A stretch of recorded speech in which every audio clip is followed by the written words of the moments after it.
Hey guys, Mark Moran here, your local Remax estate agent for the Dundee and Angus area. In today's video, I'll be giving you my 5 top tips for when you're buying your first home.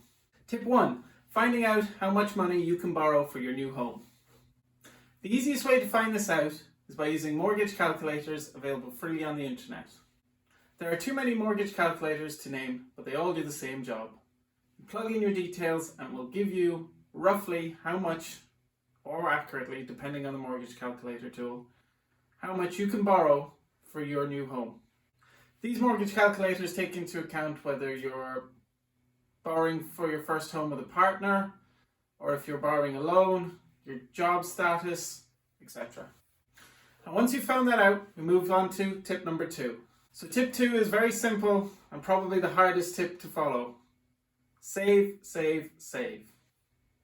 The more money you save towards your deposit on your house, the better interest rates you can get on your mortgage.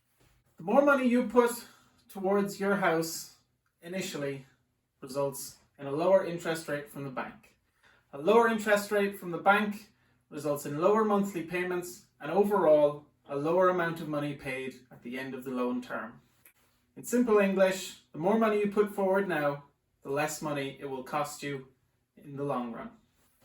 So as difficult as it may seem, the higher percentage of value of your deposit, the better off you'll be. Be that 10%, 20%, 25% and up. Obviously in today's market, with house prices being so strong, it can be difficult and daunting to save a deposit for a home. However, there are millions of hints and tips online. Another part in saving is researching if there are any government schemes for first-time buyers or house buyers in general in your area. You can do this through your local council, for example Angus Council or Tayside Council.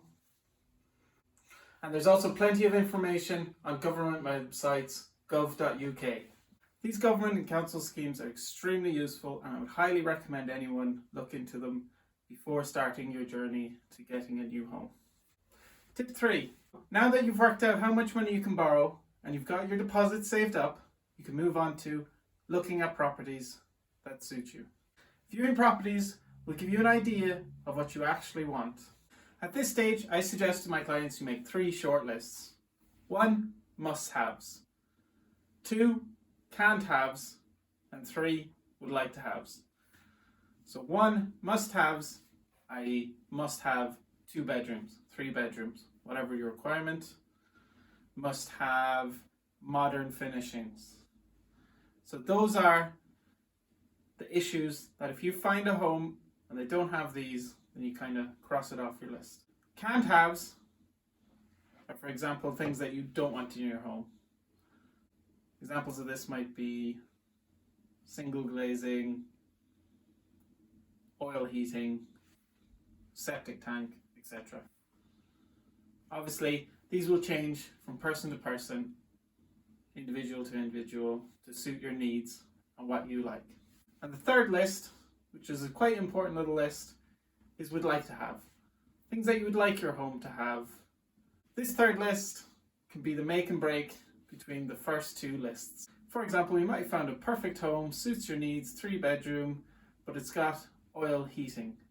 3 bedrooms are on your must-have, oil heating is on your can't-have, but it has maybe 2 or 3 things that you would like to have, versus maybe another home you're comparing it to, which has again 3 bedrooms, 1 downside, and then therefore you can decide with that.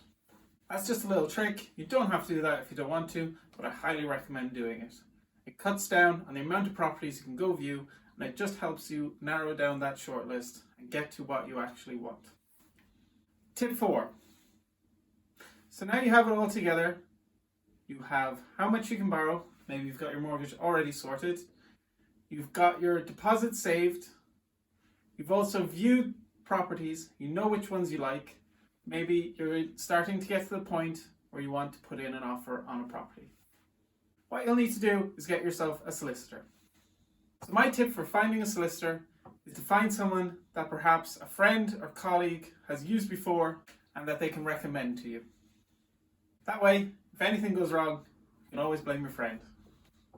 Obviously that's a joke, but if a friend refers you, usually it means they've had good service before. Other ways to find a solicitor are through Google, Facebook, etc. Or if you're working with an estate agent like myself, usually we have a list of solicitors that we can refer you to that we've worked with before in the past and we know are good. And last but not least, tip number 5. Tip number 5 is probably the hardest tip, bar obviously saving. Tip 5 is have patience. Patience can be applied to every step of the process. Buying your first home will probably be the most expensive purchase you've made to date in your life. It's important that you get this right. The home buying process is not as easy as going into your local supermarket and picking up some bread. It requires following strict regulations and lots of documents, so sometimes the process can be a little slower than you first anticipated, but not to worry. As long as you're staying in regular contact with your solicitor and your estate agents, the process should be moving at just the exact right speed. This also goes for when you're trying to find a home. You don't want to jump into a home just because you think it might disappear. And also obviously it really applies to saving. The more money again you save, the better mortgage rates you can get. And that's it for today's video, guys. Hopefully I gave you some tips that will be useful for first-time buyers. If you're not a first-time buyer and you're watching this video, hopefully I gave you some tips that might be useful for the next time you go to buy a property. If you'd like any more information about buying your first home, or perhaps you've got a home to sell and you'd like to contact me, all my information will be available in this video post. Thanks for tuning in, guys, and I'll see you in the next one.